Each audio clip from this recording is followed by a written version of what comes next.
Ever get that feeling? Like the world's just holding its breath, like something huge is about to happen. Yeah, kind of like that calm before a storm. Right? Yeah. Exactly.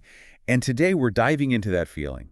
We're exploring what the book of Revelation says about the time before the world, flips on its side. It's a fascinating period, really. I mean, think about it. Even in this calm, there are these like rumbles, warnings, signs that something is brewing. So we're not jumping straight into the fire and brimstone. Not this time. Today's deep dive is all about the lead up, the why behind it all. We're going to be looking at a sermon from Calvary Community Church and some insights from a theological expert, all focused on this time before the, as they call it, Day of the Lord. Okay, so we're looking at the before. Hmm. But I got to admit, whenever I hear God's wrath, I picture, well, wrath. Yeah, no, that's understandable. It's a pretty intense image.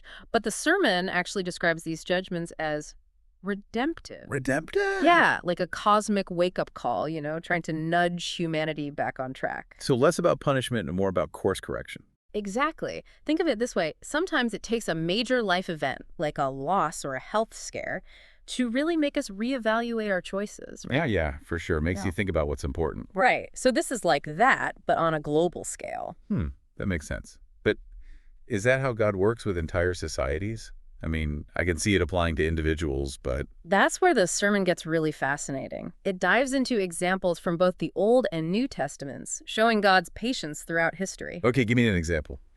Well, you've got Noah preaching for 120 years before the flood.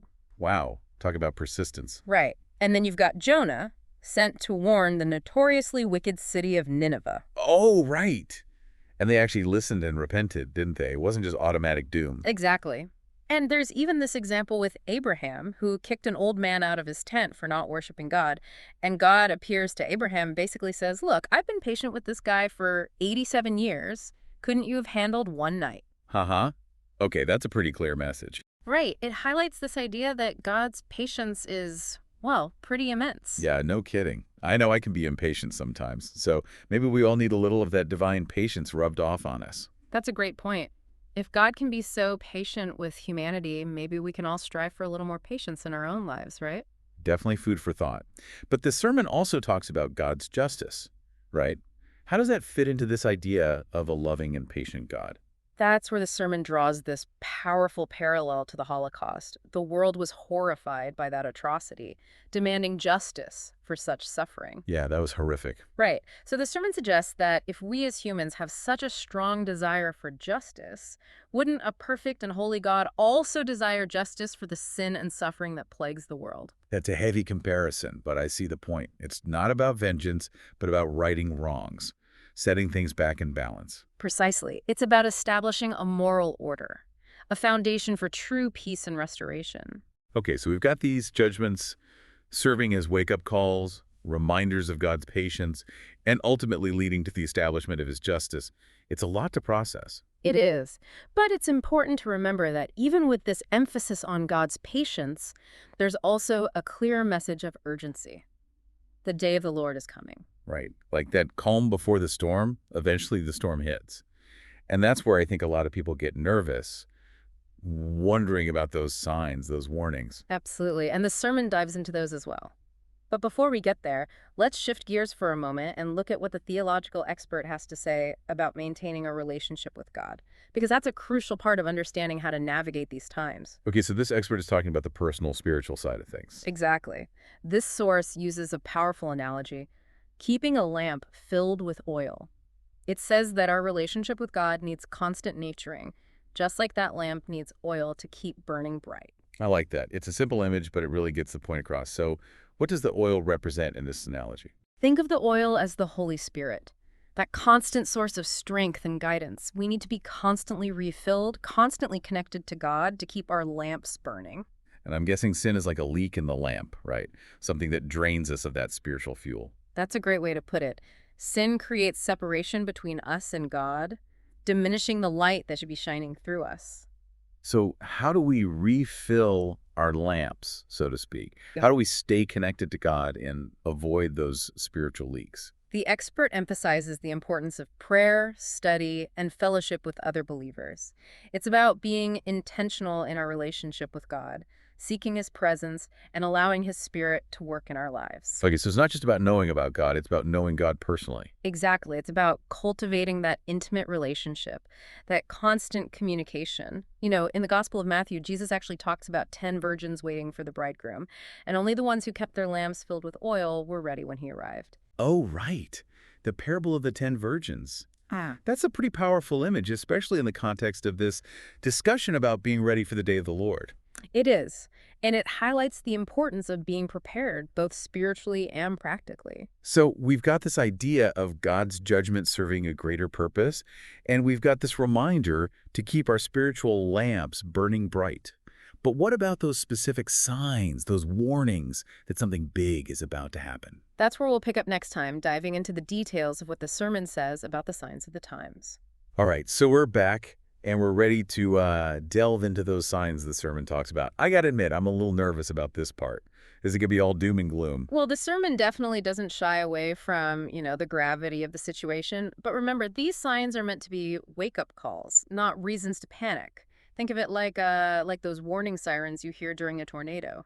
They're not meant to scare you, but to get you to safety. Okay, that's a helpful analogy. So what kind of sirens are we hearing in the world today, according to the sermon? Well, the sermon actually uses a different analogy. It compares the signs to those that preceded the eruption of Mount Vesuvius. There were rumblings, smoke, even tremors, but many people just ignored them. Right. I remember learning about Pompeii in school.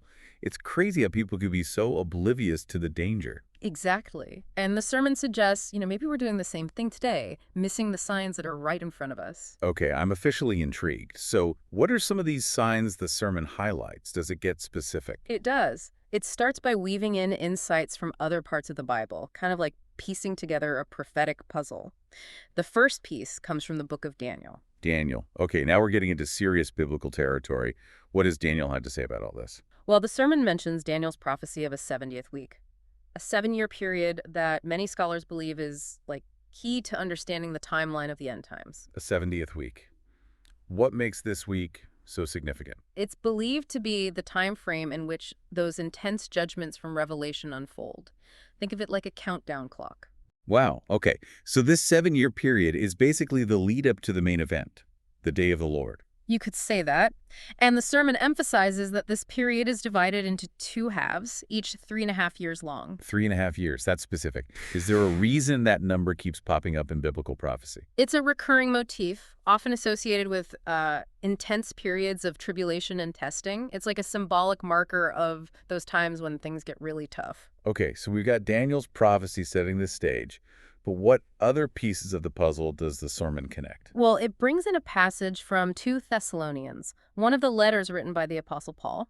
He talks about this figure called the man of lawlessness, often interpreted as the Antichrist. Yeah, the Antichrist. Okay, now we're getting into territory I've seen in movies. A charismatic leader who deceives the masses. Exactly. And Paul's description adds another layer to this period of time, suggesting a rise of deception and evil on a global scale. So we've got Daniel's prophecy, Paul's warning about the Antichrist. This is starting to feel pretty intense. Does the sermon bring in any other voices from the Bible? It does. It points to Matthew 24, where Jesus himself talks about the end times. He warns of wars, famines, earthquakes, and persecution. Hold on. Jesus talks about this stuff too. I always thought those kinds of prophecies were mostly in the Old Testament.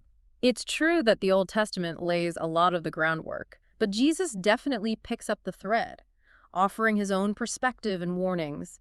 He even talks about false prophets deceiving many. It's almost like echoing what Paul said about the Antichrist. Wow, so we've got this multi-layered picture emerging from different parts of the Bible. It's not just one voice, but this chorus of warnings, all pointing to the same period of time. That's a great way to put it. It's like they're all contributing to this grand narrative, each voice adding a unique piece to the puzzle.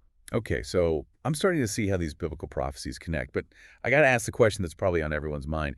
Does the sermon say when all of this is going to happen? That's the million-dollar question, right? And the sermon's answer is pretty straightforward. No one knows the exact day or hour. Wait, seriously? But I thought Jesus, isn't he all-knowing? Jesus is definitely divine, but while he was on Earth, he chose to limit his knowledge in some areas.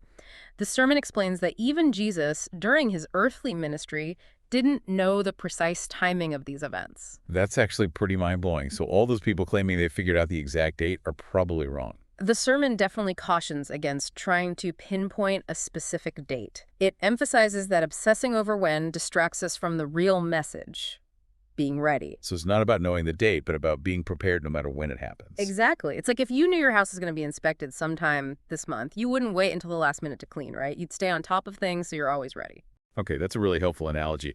So we've got these signs pointing to a period of intense tribulation, but the exact timing is a mystery. That brings us back to the question of spiritual readiness. What does the sermon say about how we can prepare for these times? Well, it emphasizes that true preparation goes beyond stockpiling supplies or finding a safe haven. It's about spiritual readiness, aligning our lives with God's will. Right, it's like you could have all the survival gear in the world, but if you're not right with God, what's the point? Exactly. And remember that analogy of the lamp and the oil. The sermon connects that directly to being ready for the day of the Lord. We need to be constantly refilling our lamps, staying connected to God through prayer, study, and fellowship. So it's about nurturing that relationship, keeping the light burning bright no matter what storms are brewing on the horizon. That's a beautiful way to put it.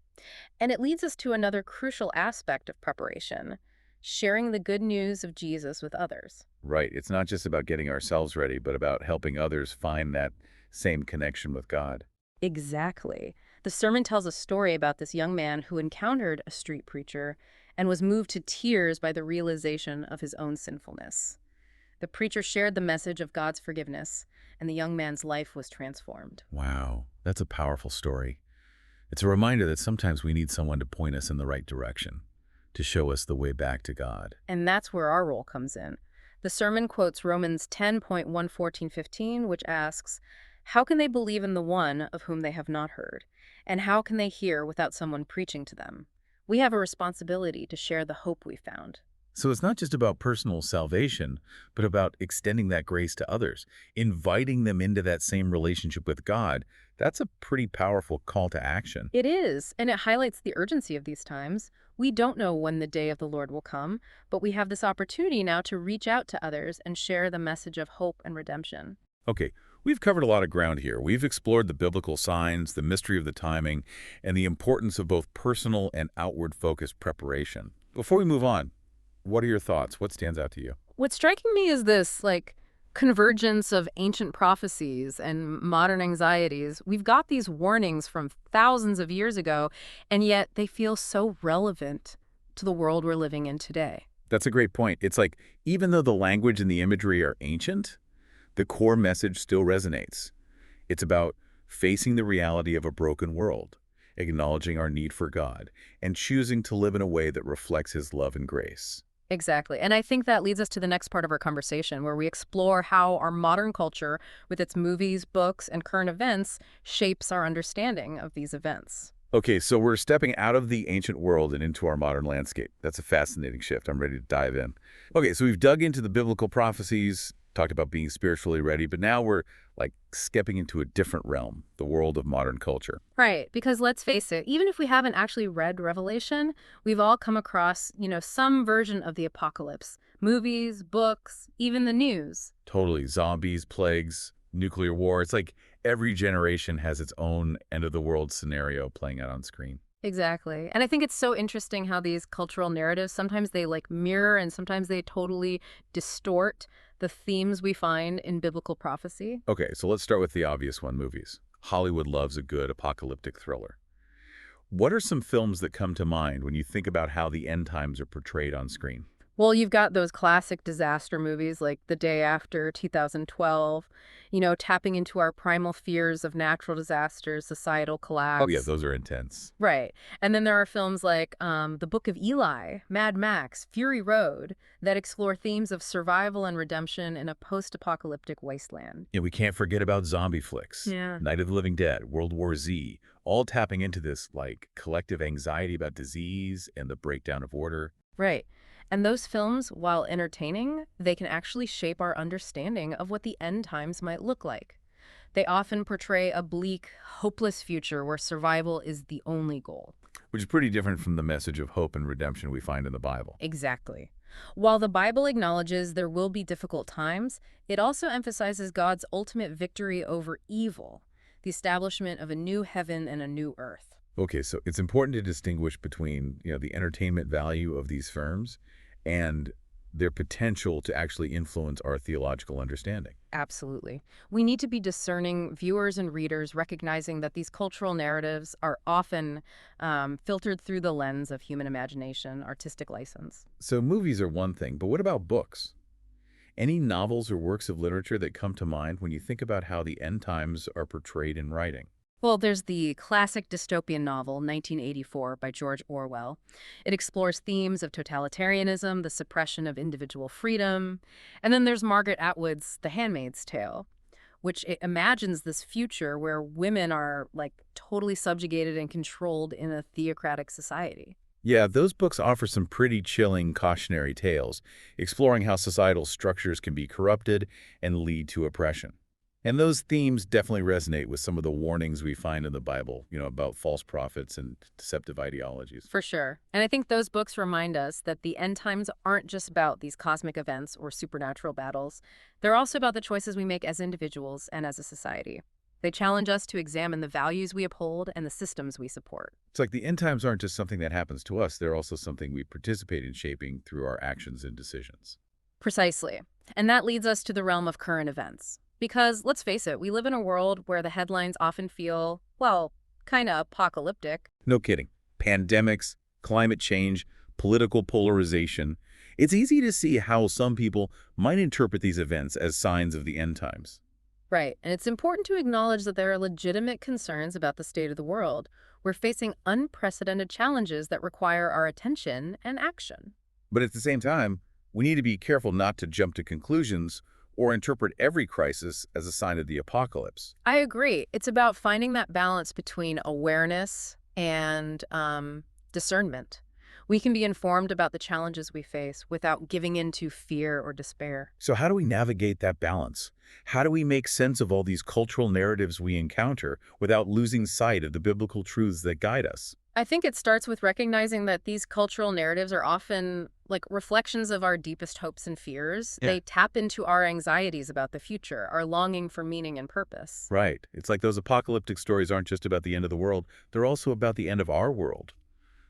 The world as we know it. The world that gives us a sense of security and stability. Exactly. And I think that's where the message of the Bible offers this like profound counter-narrative. It reminds us that even in the midst of chaos and upheaval, there's a God who's in control, a God who loves us and has a plan for our redemption. So even if the world as we know it comes crashing down, there's something greater, something eternal that remains.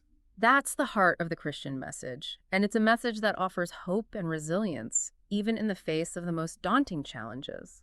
Okay, so as we bring this deep dive to a close, I want to circle back to that initial question. Yeah.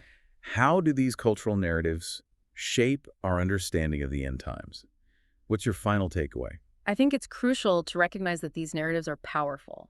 They're pervasive, they can influence our thoughts, our emotions, even our actions, but they don't have the final say. Right, we have the choice to filter those narratives through the lens of biblical truth, to discern what's helpful and what's harmful, what aligns with God's heart and what distorts his message.